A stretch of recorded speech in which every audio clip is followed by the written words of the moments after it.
Hello everyone, good morning.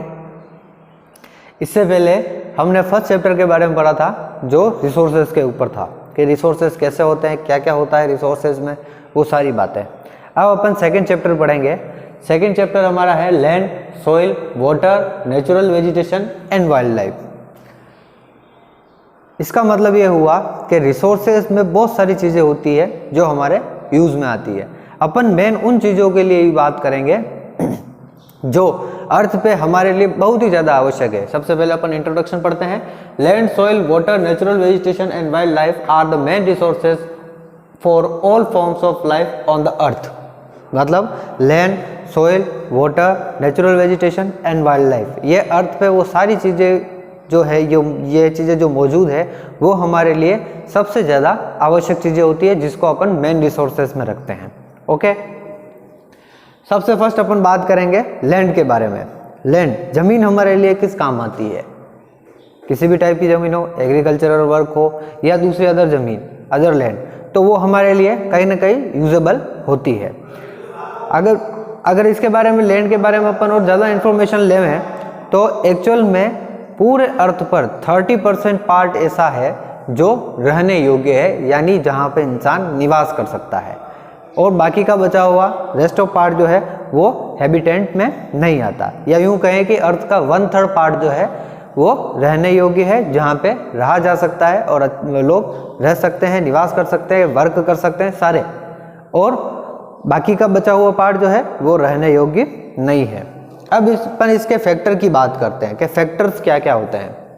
First है variation in characteristics, यानी land की विशेषताओं में अलग अलग टाइप की वेरिएशन होती है, अलग अलग तरीके होते हैं। मतलब ज़मीन है, लैंड है, लेकिन उसकी अलग अलग विशेषताएं होती है, अलग अलग स्थानों पर अलग अलग ज़मीनें पाई जाती है, उसकी अपनी हिसाब से अपनी एक अलग विशेषता होती है, तो उन विशेषताओं में वेरिएशन होता है। ठीक है, विविधताएँ होती है। अनइवन टोपोग्राफी, असमतल ज़मीनें, जहाँ पर टोपोग्राफी जो क्षेत्र है या जो यूँ कहें टोपोग्राफी एरिया जहाँ पे है वो अनइवन होते हैं, असमतल होते हैं। थर्ड वन है स्टीप स्लोप्स एंड माउंटेन्स, मतलब कहीं कहीं पे देखो आप तो खड़ी घाटियाँ हैं, खड़ी घाटियाँ होती है, और कहीं पे देखो तो बड़े बड़े माउंटेन्स भी होते हैं। फोर्थ लो लेइंग एरियाज, लो लेइंग एरियाज मतलब अपन ये कहेंगे कि बहुत सारे निचले क्षेत्र जो होते हैं वहाँ पर ज़्यादातर बाढ़ का पानी, यानी बारिश के समय जो पानी आता है वो बाढ़ का रूप लेके और निचले क्षेत्रों में जमा हो जाता है, जिसको जल का जमाव कह सकते हैं, वाटर फ्लॉगिंग।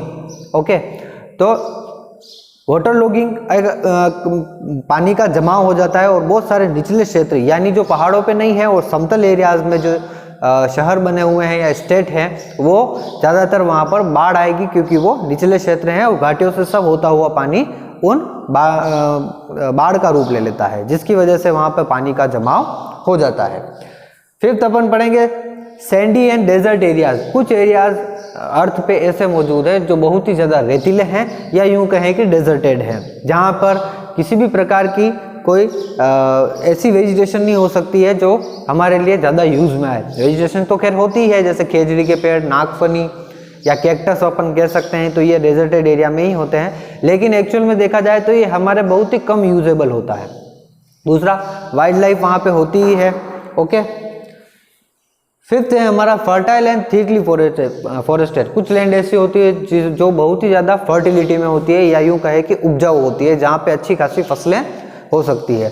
और दूसरा है थिकली फॉरेस्टेड, मतलब कहीं पे घने घने जंगल भी देखने को मिलेंगे, चाहे वो इंडिया में लो या किसी भी दूसरी कंट्रीज़ में लो, तो बहुत सारे ऐसी कंट्रीज़ है जहाँ पर बहुत घने जंगल भी पाए जाते हैं, और कहीं कहीं पे फर्टिलिटी में लैंड भी पाई जाती है, यानी वो उपजाऊ होती है और वहाँ पे फसलें उगाई जा सकती है। ओके, तो ये तो थे हमारे फैक्टर्स। अब अपन बात करेंगे लैंड यूजेस की। किसकी बात करेंगे? लैंड यूजेस की। Land is used for various purpose. Land का यूज अपन बहुत सारे तरीकों में कर सकते हैं। लोग मकान बनाने में, घर बनाने में, making house, making industries, government policies, road, railway line, airport या बहुत सारी अदर इंडस्ट्रीज जो है वो लैंड यूजेज, यानी बहुत सारी इंडस्ट्रीज अपने को रहना है तो घर बनाना होगा, घर बनाने के लिए हमें ज़मीन की आवश्यकता है। इसका सबसे अच्छा एग्जांपल हम इसी को ले सकते हैं कि एक व्यक्ति के पास लैंड है और वो घर बना के रहता है। किसी कोई ओनर है फैक्ट्री का तो वो नई फैक्ट्री डालेगा तो उसके लिए भी उसको ज़मीन की आवश्यकता यानी लैंड की नेसेसिटी जरूर होगी। तो ये होते हैं लैंड यूजेस जो अलग अलग तरीके से, जैसे रोड बनाने के लिए भी ज़मीन की आवश्यकता होती है तो वो गवर्नमेंट पॉलिसी के अंदर आती है। ओके, अब अपन लैंड यूजेस के फैक्टर के बारे में पढ़ते हैं। सबसे पहले क्लाइमेट और सेकेंड वन है ह्यूमन फैक्टर। लैंड यूजेस के फैक्टर्स हैं ये। क्या है? लैंड यूजेस के फैक्टर्स। मतलब फर्स्ट तो अगर लैंड का यूज अगर अच्छी तरीके से हमें करना है तो सबसे पहले उसकी क्लाइमेटिक कंडीशन के ऊपर डिपेंड करता है कि वहाँ की क्लाइमेटिक कंडीशन कैसी है। वहाँ बारिश के समय तो ज़्यादा बाढ़ का पानी तो नहीं भरता, या यूँ कहें कि वहाँ पानी की कमी तो नहीं है, तो वो उसकी क्लाइमेटिक कंडीशन के ऊपर भी डिपेंड करता है। दूसरा ह्यूमन फैक्टर, मतलब इंसान उसको किस तरीके से यूज़ करते हैं, किस तरीके से उसका यूज़ किया जाएगा, वो सब अलग अपने अपने तरीके से यूज़ होंगे। ज़्यादातर कोई होता है तो कोई गवर्नमेंट पॉलिसी के अंदर भी चली जा सकती है, ठीक है। तो बहुत सारे ऐसे ह्यूमन फैक्टर्स भी होते हैं। अब अपन बात करेंगे on the basis of ownership. Ownership के आधार पर लैंड यूजेस। ओनरशिप में भी दो टाइप होते हैं, एक तो प्राइवेट लैंड होता है, एक कम्युनिटी लैंड होता है।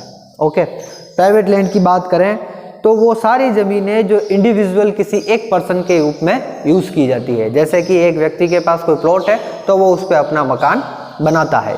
ओके, तो ये तो हो गया प्राइवेट लैंड के बारे में। मतलब इसमें किसी एक इंडिविजुअल यानी ओनली वन पर्सन का एकाधिकार या यूँ कहे कि उसका हक उस पर होता है। दूसरा है हमारा community land. Community land means हम कहेंगे सामुदायिक जो होती है, या यूँ कहे कि जो गवर्नमेंट पॉलिसी के अंदर आती है। जैसे गवर्नमेंट कहीं पे पार्क बनाती है तो वो किसी एक इंडिविजुअल व्यक्ति के लिए नहीं है, या यूँ कहें कि किसी एक कास्ट के लिए नहीं है, या यूँ कहें कि किसी एक रिलीजन के लिए नहीं है, वो सबके लिए होता है। सब वहाँ पे जा सकते हैं, वहाँ बैठ सकते हैं, वहाँ खेल सकते हैं और दूसरे सारे काम भी कर सकते हैं। तो वो कम्युनिटी लैंड हो गया। ओके, जैसे बेकिंग पार्क बनाना, ठीक है, एयरपोर्ट वगैरह होता है तो वो भी कम्युनिटी लैंड के अंदर ही आएगा।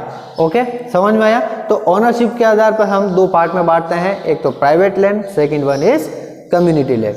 होप आपको अच्छी तरीके से समझ में आया होगा कि लैंड, सॉइल, अभी अपन ने लैंड के बारे में समझा है, आगे अपन सॉइल के बारे में, नेचुरल वेजिटेशन, वाटर और वाइल्ड लाइफ के बारे में भी समझेंगे। इसको अच्छे से देखें और अच्छी तरीके से लर्न करें।